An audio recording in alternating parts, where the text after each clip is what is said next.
Thank you again. I'm just wondering about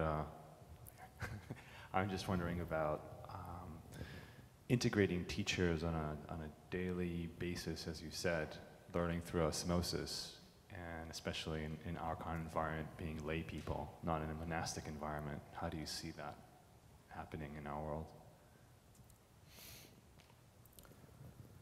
Well, let's say you're a student of Lama Surya Das. You take every possible opportunity that you can to attend his teachings and to show him your sincerity as a student by doing whatever you can to strengthen your relationship, to draw close, to show that you are putting into practice the teachings that you've received. And then you allow that relationship to build on itself.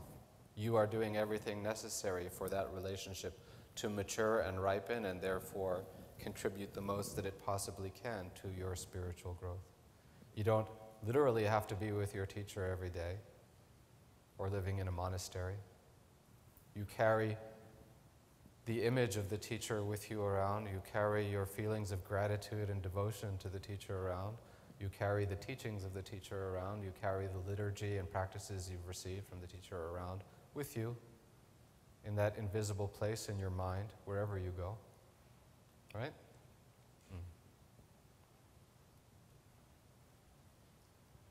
Yes? Having both found 2 teachers and having recruited many students, I would quibble with the looking at the resume.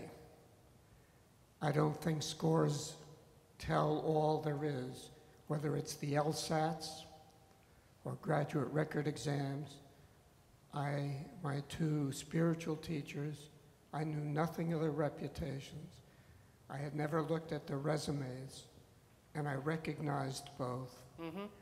And I was not disappointed in either of those. Okay, number 1, I did say one of the steps in your process would be the face-to-face meeting, discussion, interview, where you see how you actually relate to each other in person. So that's what you're describing. So I did mention that. I didn't say go on the resume alone. And number 2, I congratulate you on your good karma that you were able to meet your destined teachers without other types of obstacles arising. Thank you.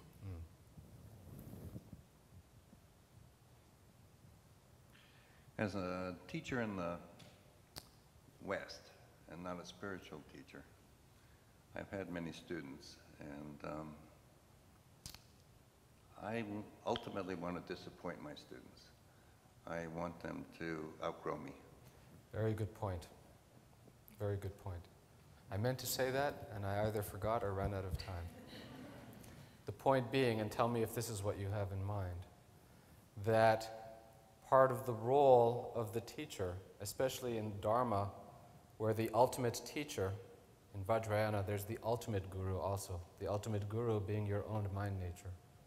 So the role, the final role or task of the relative guru appearing as a separate individual, a person, is to enable you to truly and ultimately rely on your own Buddha nature as your best guide and teacher. And so the role of the teacher is finally to make themselves obsolete. Because otherwise what tends to happen is there is this kind of symbiotic charade or this codependency that arises where the teacher needs the student to recognize them as the teacher, and so they can hold that model and image of themselves, and vice versa. The student needs the teacher to affirm their good qualification and their successful performance of their role as the student. And so a dependency is created rather than a liberating effect. Was that the kind of thing you meant? Absolutely. Thank you. You're welcome. I'm so grateful when people remind me of the things I forgot to say.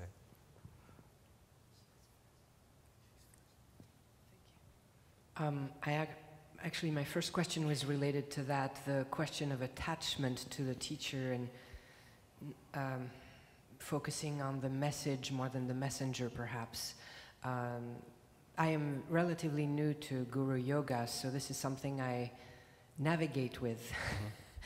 I'm also wondering about, I apologize if I missed, you said there are 4 kinds of teachers' ways to help the student. One is encouragement. That's what GPS stands for, the Guru Protection System. It's your navigation device. Thank you. I have to get one then. So I remember you said encouragement and genuine. Okay, as far as the 4 kinds of teachers' ways to help the student. Right. Encouragement, and then being genuine and authentic. And what are the other 2 ways? And then the 3 types of service from student to teacher.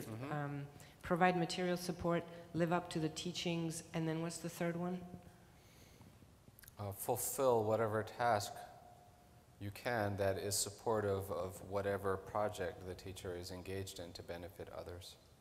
So that could mean chopping wood and carrying water, or chopping water and carrying wood. And the last 2 ways? The four modes of attraction again.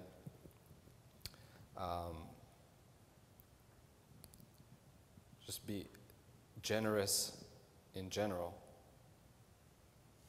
Show your generosity of spirit through your acts. That in itself is attractive to students because it demonstrates that open quality of bodhicitta, of wanting to extend yourself to help. And then offer the teachings skillfully that are appropriate to the mind and level of experience of the student. That's 2. 3 is to be the support, to offer the words of encouragement to help the student keep going through whatever they're experiencing. And then 4th was the sincerity or genuineness or lack of hypocrisy. So they're kind of similar, but they're listed that way.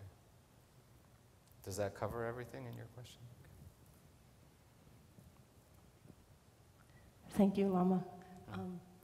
I also just happened to walk into a Chinese Buddhist temple in the Bronx and met my teacher 30 years ago, Master Sheng Yen, and I was very fortunate to have been with him. What struck you? What impressed you? What happened? The architecture had a big round door and there were Chinese letters, and I thought it was a restaurant. And I passed it for 30 years or so, about 20 years, and I just rang the bell one day. And what happened? There was a Chinese layperson who came out and said, can I help you? And I said, yeah, what is this place? And he said, this is the Temple of Great Enlightenment, the Buddhist Association of the United States. Would you like to come in? Is that on Mott Street? No, it's in the Bronx, on the Albany Bronx. Crescent, 231st Street. And there were pictures of the Buddha, and I thought, this is kind of cool. I read Siddhartha, and anyway, and he said, there's a monk who just came back from 6 years of retreat in Japan, and he's starting a beginner's meditation class. Would you like to join? And I said, okay, what the hell? And I stayed with him for 30 years. He passed away 2 years ago. My question is about... The famous first words of the Buddhist path, what the hell? What the hell? Exactly. Good, thank you for sharing that. Yeah. So the question is, I'm new to Dzogchen, and there are many correlations that I see, because the Dharma is the Dharma, but I hear it when Lama Surya talks and when you talk as well.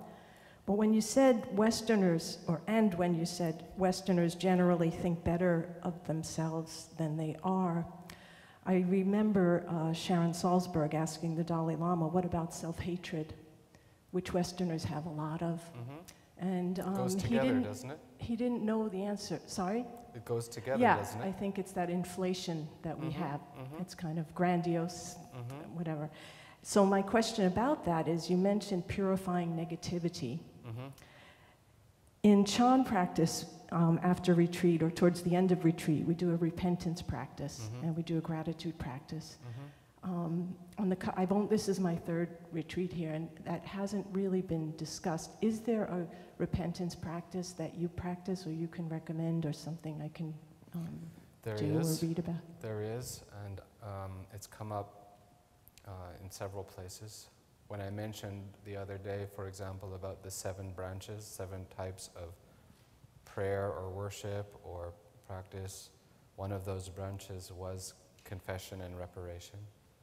And then in the context of the inner preliminaries, after we have developed our strong foundation in refuge and engendered the attitude of bodhicitta, then usually the next thing we do is a very powerful and detailed meditation on Vajrasattva as the pure deity that embodies the quality of purity through which we purify all of our negativity, and there are said to be the 4 remedial powers in that practice of the support, of the remedy itself, of regret, and of the commitment not to repeat our mistakes.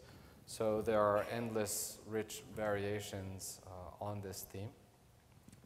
And I know that Lama has taught you, even in this retreat, about the Dampasum, the 3 excellent or sacred aspects of practice. Excellent in the beginning, the middle, at the end. And at the end, while we typically or often say that the excellence at the end is to seal the practice by again giving away and dedicating to others all the goodness of whatever we've accomplished, wrapped together with everything good that anyone has ever done anywhere at any time, to make it as big and powerful as possible. We often say that, but it's actually also the case that when we get into Tibetan sadhana practice and different rituals, that along with that, there is both a confession prayer and a repetition of the 100-syllable mantra of Vajrasattva several times. So let's say you've done a lot of mantra recitation, visualizing some deity, and then dissolved the visualization and then gone on to the concluding section. One of the first things you do at that point to close the ceremony or close the sadhana is this practice of Vajrasattva. So yes, we do have that tradition, very much so. Is there something that you've written about that one could study it or try to practice? I think that? it's easy to learn about that. Okay. Can't say much more here. Okay. It's a lot to say. Thank you.